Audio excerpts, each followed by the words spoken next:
On a cold, wet, windswept mountain in Croatia, an elderly dog is dying of cancer. He should be spending his last days in warmth and comfort being spoiled.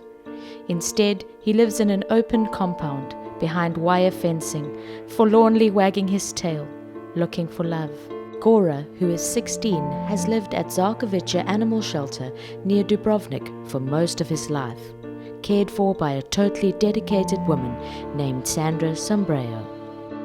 She made certain Gora got veterinary care when he became sick. The sad truth is that Gora's end will probably come one cold, wet night this winter, with the wind howling and the rain lashing down. At Zarkovica, temperatures drop as low as 12 degrees Fahrenheit or minus 11 degrees Celsius, and Sandra can only provide partial protection for him because without electricity or proper kennels, she can't keep him warm. In winter, Sandra actually sleeps with Gora and other needy dogs, huddling with them throughout the night.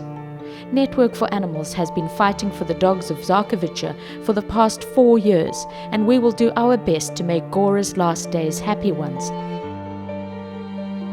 The really worrying thing is that Gora is not an isolated case. 300 dogs would be dead without our help and Zarkovica. This is what we're dealing with. Scandalously, Dubrovnik, Croatia's richest city, has no municipal animal shelter. Zarkovica is the only hope local street dogs have. The problem is that Zarkovica is situated on the only land Sandra could find, a mountaintop where it is illegal to build. She has no electricity or running water, and the dogs live in makeshift enclosures that do not provide proper shelter in bad weather. How can this be allowed to happen?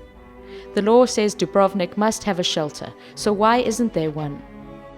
Dubrovnik's mayor Marto Frankovic is trying to build a municipal shelter, but he keeps getting blocked.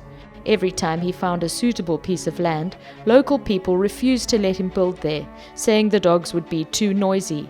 Now, at last, he's found land, and construction should begin soon, but the shelter won't be ready this coming winter. Gora and the others will once more face the harsh winter, exposed to sub-zero temperatures in open enclosures. But they won't be entirely alone. If it wasn't for the help that Network for Animals gives Zarkovica, these dogs would have a very bleak life. Please help us continue to do our vital work in Dubrovnik by donating generously to Network for Animals today.